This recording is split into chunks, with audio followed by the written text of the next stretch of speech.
Greetings. You are now tuned into the Vault. Trust Christian own, nothing control everything. Just really excited to do another episode with you all today. This is episode 123, Wealth Inequality since 1913. So, always appreciate you all for tuning in live or listening to replay. Today's going to be a quick pop up episode talking about something that's really always coming to the Vault. A lot of people ask about this. So, just going to make it a point to do an episode on the topic of wealth inequality. A lot of people talk about it, and just really want to shed a lot more light on it. Definitely can do a great episode here. But definitely want to talk about, even in the news, just a bunch of news that's came out in the past few days. One of the big ones is Facebook, one of the largest online social media platforms, is actually getting ready to launch or has been reported to be talking to a cryptocurrency group, talking to the Winklevoss twins that actually sued him for millions of dollars, sued Facebook for millions of dollars, and are actually having conversations. Facebook and Zuckerberg has been reported that they are actually looking to launch a cryptocurrency in 2020. So not too far off. Right now is what is this, May 2019. So just looking to launch a cryptocurrency. This is one of the largest online social platforms in the world. For them to have a billion users and be able to be in the crypto space shows that they have the ecosystem. What the reason why it reports that they're actually looking to do a deal with cryptocurrencies is because it would make transactions and payments a lot easier through the social media platform and things of that nature. So the Winklevoss twins, they once again sued Facebook and believe they won, and they have a website or a crypto exchange that they founded in New York in 2015, have been pushing for regulation in the SEC in New York for a while now. And Gemini Trust, as you all can see, these individuals are very sophisticated, understand that they need to be in trust, need to understand that they need to have foundations, Zuckerberg Foundation. All of this is very strategic, and just wanted to report that to you all, for you all that are kind of hesitant, tapping your feet into the crypto space, looking to find out if it has its validity. As you all can see, there are large institutions, large platforms, large companies, particularly 2 billion users from Facebook, that will be completely okay with that. And they're looking to do some things with WhatsApp to allow payments to go through WhatsApp as well. So be on the lookout for that. WhatsApp is one of the largest, once again, messaging networks in the world. One of the largest. Means they're in the top three, and that's huge. That means they have over a billion users. WhatsApp does, and they are they're looking to come out with some form of internal payment system where people can put in, and payments can be streamlined a lot easier. Uh, and just another article as well. Large firms are already a part of this Bitcoin bull run right now, or crypto bull run right now. Large giants in this space. When you talk about J.P. Morgan, when you talk about Fidelity already has a, I guess you would say, a position in it. Now the biggest thing is that a lot of times people don't know the difference between an institutional investor and a retail investor. But retail investors are individuals that make less than $250,000, and there's some other stipulations. But you all can see that when you do your research on uh, this style of investing. And the reason why we brought that up is because Fidelity is only allowing institutional investors to participate in the custody of holding cryptos, and you all can look further into that with Fidelity. Another one, Robinhood, got a bunch of investors recently that approached us, and they were talking about how they were doing trading through Robinhood. It says Robinhood uses bit license, brings zero fee crypto trading to New York. So if you all want to look up Robinhood is already involving itself in a commission-free crypto trading app for New York investors. And it is a what is this? You guys got to look into it. for Robinhood to receive this bit license from New York State Department Financial Services, so you all can really look into that. Currently, you can invest in 7 cryptocurrencies on Robinhood: Bitcoin, Bitcoin Cash, Bitcoin SV, Ethereum, Ethereum Classic, Litecoin, Dogecoin. You can also track the price movements and the news for those, and 10 additional cryptocurrencies. So as you all can see, for all of you all that are trading over there on Robinhood, you see that there's a lot of flexibility when they talk about uh, you know this app. A lot of people right now are on that Robinhood page, so it's very interesting to see that they're trading, but they're not trading traditionally. They're doing the buy and hold, and the crypto space moves a lot faster than the traditional thought process in that space. So definitely want to talk about that. Um, but yeah, definitely, I think they're gonna call Facebook right now. They're looking to call it the global coin, and you guys can look into that article. It was just reported, so a lot of fresh news out there on it. You can do your research on how Zuckerberg is looking to introduce over 100 million people to this style of doing business, which is literally through their entire ecosystem of payments. And you can already make payments. You've made payments for a long time through Facebook, so you all can see that there's opportunity for that particular system to actually go through. I'm going to definitely do an episode today about wealth inequality since 1913. A lot of people don't know that estate tax, inheritance tax, what other, all of those taxes that are associated with you passing along wealth, recently have been created in the past 100 years in the United States, talking about people passing along wealth from one generation to the next. And a lot of times, a lot of people say, oh, well, a lot of millionaires and billionaires, a lot of people don't know, a lot of them are first gens.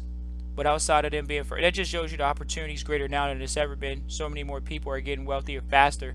Whereas the reason why there's a wealth inequality in the whole situation, the reason why there's a wealth inequality in the situation is because when a generation is able to pass along wealth from one generation, minimizing the tax liability, that's a big deal. Whether it's death tax, inheritance tax, estate tax, you all see that Donald Trump, in his campaign in the past election that he won, he actually was looking to eliminate estate tax. And may even did that. So, even though it was afforded to people that were under a certain amount, also afforded to people over a certain amount. So there is a sharing of the fact that why would we all not be able to pass along wealth from one generation to the next? That's why there's a wealth gap. It's because some families know how to plan from one generation to the next, whereas some families are just worker bees. All they want to do is work. All they want to focus is get income. They're not focused on acquiring assets. They're not focused on, getting collectible art, getting collectible cars, getting jewelry. A lot of people buy jewelry, but how does it really hold value? So being able to do that, how many people are collecting gold and silver? Gold and silver is called a precious metal for a reason.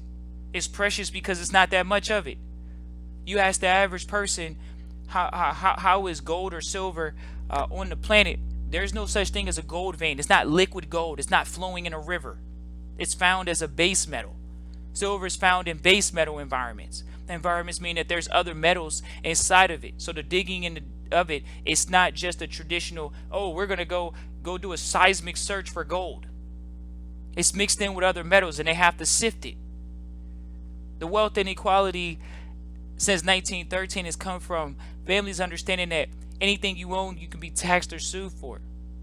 So when you see families put themselves in a position of trust, or you see themselves put themselves in a position of being able to pass wealth along from one generation to the next, whether it's through charity, you all can hear Warren Buffett say, I'm not going to give any money to my children. Why? Because he understands the correct position. He's giving it to them through charity. He understands the position. You can't give anything directly to your children. If you do, they're going to be taxed on it immediately. They're going to be taxed out of 40% of what you just worked your entire life for. And so just being able to have those type of thought processes, you definitely got a lot of news right now going through about Aretha Franklin. She's a very successful singer, very, very successful singer in the United States. Probably an old time midtown artist and it talked about how when she originally passed away, they said her legal counsel and her family did not find any type of written instrument to pass along assets. So bam, she died intestate, no will, no nothing. But now recently, after months of her passing, there has been 16-page will that has surfaced from her suburban Detroit home. So now that means that the estate has to be looked at differently. When we talk about estate, that means you're leaving something.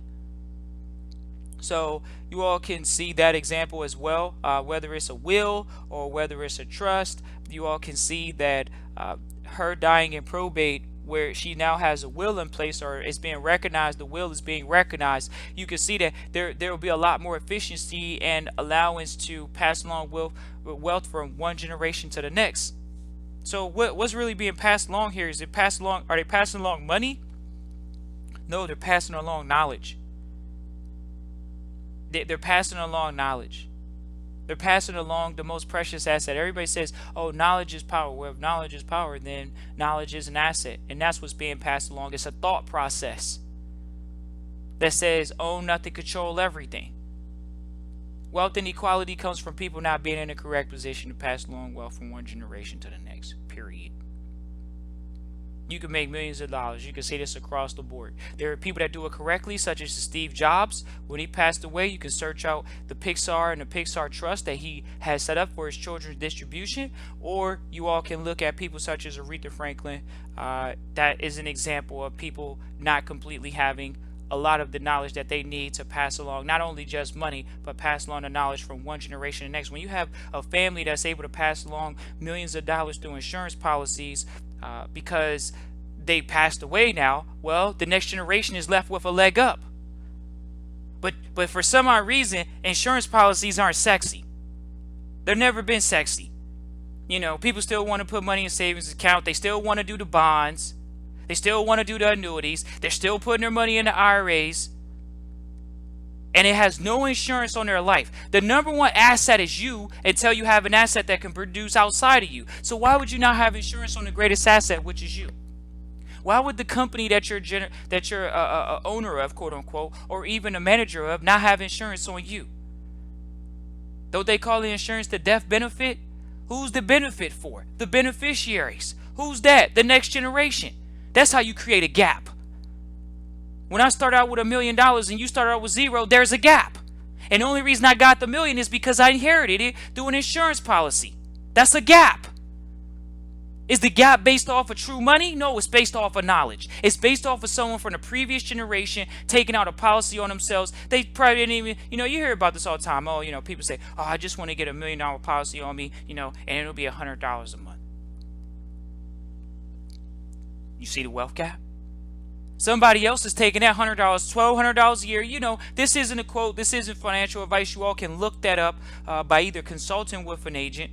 We don't just recommend going to an agent. We recommend specific style of agents. But nevertheless, someone being passed along money through an insurance policy gives that next generation a leg up. So when you want to blame the government for why you are in the position you're in, that's not the case.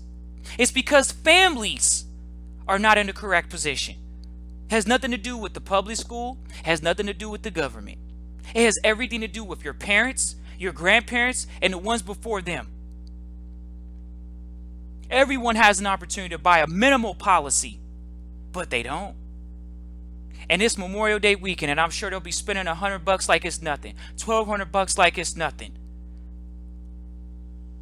to not have an insurance policy on the family. If you're not aware of those taxes that are associated with you passing along wealth, do your research. The wealth gap is created because there are two types of people. People that are thinking about right now and people that are thinking about generations from now. The people that are thinking about generations from now make the sacrifices right now. The sacrifices means you actually do save inside of policies or not. Putting actually money to work in the respect of being able to put it in the correct position and pass it along to the family.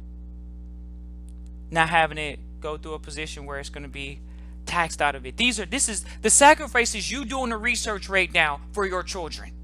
The sacrifice is you doing the research right now for the next generation after your children.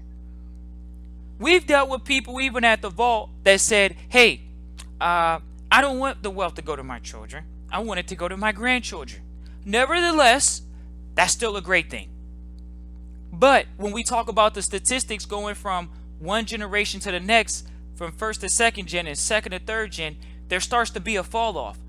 Why? Because knowledge is not passed down. It's not just the money. It's the knowledge. It's the family integrity that we will continue doing successful wealth building habits from one generation to the next. That's what happens. Wealth generation is a thought process. Wealth inequality is a thought process. Wealth inequality comes from not having the proper information to put your family in a wealth generating system. You live in the United States, you're living in a wealth system. The system is set up for free enterprise, capitalism, and entrepreneurship. But the system has been given many other assets. You even think about there's a wealth inequality gap because if every generation has to start over from zero, there's no family house. The children are going out getting apartments. They're moving into other environments. There is no wealth retained in the family and in a house. There's no opportunity to save. But when there is families that work together, families that invest together, you minimize the opportunity for there to be inequality.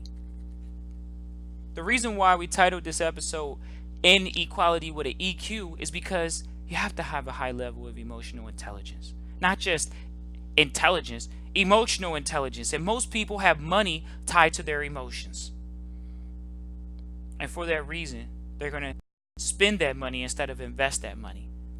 Definitely love doing those spending versus investing episodes. Why? Because there are so many people, when you hear them speak, they're always spending. When do you ever hear them say, yep, I invested in my education. Yep, I invested in my children's education. There are policies that are out there, tax-free, that you can save for your child's college fund. We'll pull them up. I'll pull them up. We'll drop that jewel today. A lot of individuals want to go there. A lot of people want to go to these style of policies. What is it? Here we go. 529 plan. Sat in front of an individual the other day, talked about a 529 plan, tax-free college savings plan. You all can look at that. But it's still, see, what we do at the Vault is we have that conversation with you to go talk to that financial advisor, to go talk to the lawyer, to go talk to the lawyer or the accountant. You know, these are things that you can learn on your own, but they also allow you to go and have better conversations. So 529 plans are a really big deal nowadays. You said that was a new plan that was put out there for people to be able to have college funds available for their children and things of that nature. So very, very important. So thank you all. You've got some people that post some things in the chat. Thanks, Fred. Thanks, Jason, for tuning in live. Thanks, Bogart. Please feel free to email us. We're very responsive. Always have been responsive. Type it into the chat. That's not the platform in which we actually do that. So always appreciate you all for tuning in live. But if you have any questions, feel free to email us at the Vault, Christian@trustchristian.com, or hfrimperialvault@gmail.com. But traditionally, it's always going to be Christian@trustchristian.com. That's inside of the chat.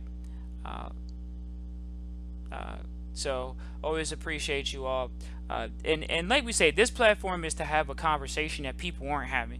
A lot of people are complaining about the system and complaining about investing environment or business environment, but just to even have the cursory overview to be able to say, I can read something about this on my lunch break. I can read something about this in the evening after I get off work, if you're working a 9 to 5. To be able to go do some research is very, very important. Why is it so important? Because we sit in front of individuals that have saved $100,000 and don't know what to do with it. So for all you all that haven't saved $100,000, imagine being in a position where you have $100,000 at your disposal and you don't know what to do with it. And now when you go out in the world, who are you asking for financial advice from? Someone that makes less than that, if someone has made less, if they don't even make $100,000 a year, how are they going to tell you how to use the $100,000 that you saved? How do they do that? I don't know. Don't know how that works. Don't know how that works at all.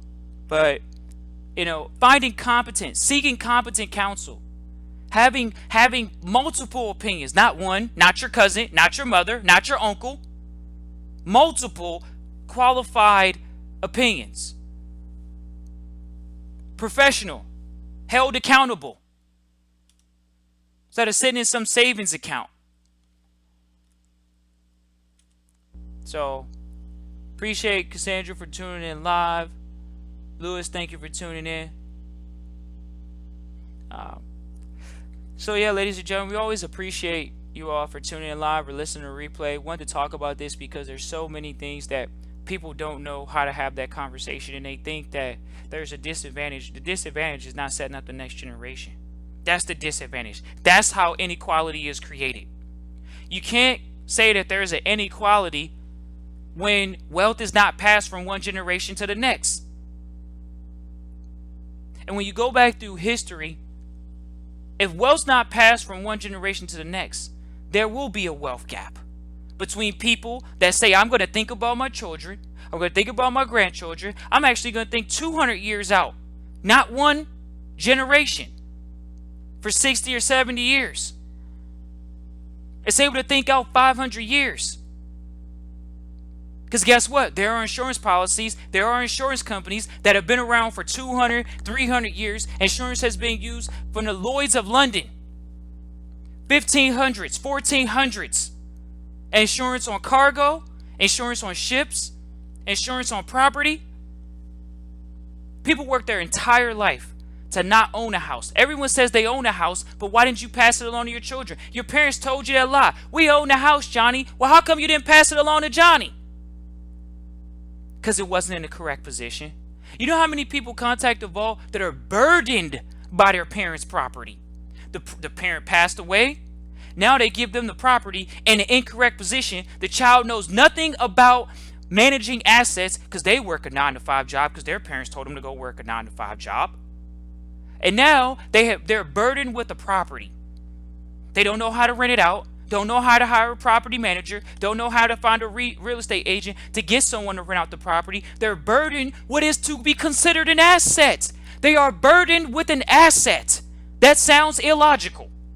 An asset means it produces income. It has a ROI. It appreciates with time. They're burdened with assets. We live in a generation now where people are burdened with assets. Just like they're burdened with debt. You're burdened with student loans, and you're burdened with your parents leaving you a house in an incorrect position. So now you have to deal with property tax. Well, you could barely afford where you were living already. Property tax up. We can't deal with that. We got to sell. People sell off the family asset. That's a wealth inequality gap technique. You're not able to hold on to the assets that were acquired from the previous generation. That's how wealth inequality is created. It's not created through the government. It's not created because of the school you went to. Even if it doesn't matter what school you went to. Now, if you were given the asset and you don't know how to manage it, and that's the case. A lot of people don't know how to manage assets. So there's a wealth inequality gap created. Because there's a knowledge gap that's created. Did you talk to the family about the asset? Wealth inequality is family members fighting over assets. Though they don't even see the benefit of holding an asset. Wealth inequality is created by not recognizing the difference between an asset and a liability. Some people say, well, should I hold on to the property? Well, some cases, it might be okay to get rid of that and go ahead and take the capital gains, move forward. A lot of people contact the vault and want to talk about a 1031 exchange to go into another property, things of that nature. Those are things that you learn through your research. But by not knowing those things, yes, a wealth inequality gap is created.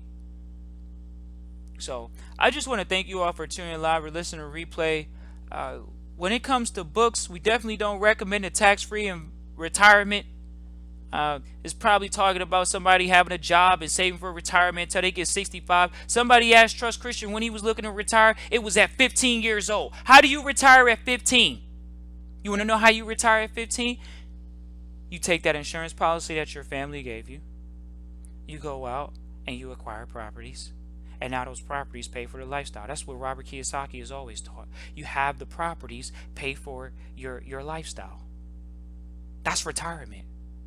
You're not working for that. People are renting the real estate. See, it's a knowledge gap. It's not just an asset gap. Once again, most millionaires at this point are created to. Most millionaires were created in the first generation right now. They say over 80% of them. Ladies and gentlemen, you're more likely to become a millionaire than a billionaire. You're more likely. Now in 2019, because the opportunity is there. The technology is there. The leverage is there. The wealth inequality gap is based off of being able to leverage the previous generation's hard work. You have had successive generations in an environment that's for wealth building, that have not planned for wealth building. When people say, where do I start? You go to an estate planner. That's what it's always been about. Family wealth, not a job. It's never been about that. It's always been about being able to plan from one generation to the next. That's how a wealth inequality gap is created. So that's what we aim to demyth. We encourage you all to seek out those people in your particular area for that particular information and move forward to allow your children, your great grandchildren and children's children to be able to look back and say, wow, whether it's $500,000, whether it's $250,000, even if it was $10,000, that might be a leg up for the next generation. And it's not going to come through the form of savings where the dollars lose in value. It came from an environment that said it's not only going to pass along the wealth, but it's going to pass it along in the correct position, preserving the wealth in general, not having you taxed out of it because of your lack of knowledge.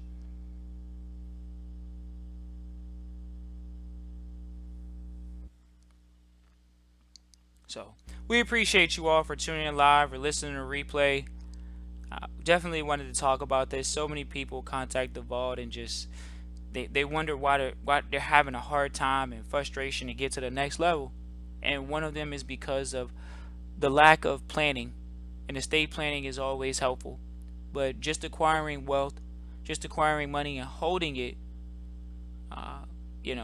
very, very important. Wait. Yes. So we appreciate you all for tuning in live or listening to replay. Feel free to reach out to the Vault Christian at Trust Christian. You could do more of an in-depth consultation, particularly your situation, and we'll go forward from there. So we appreciate you all.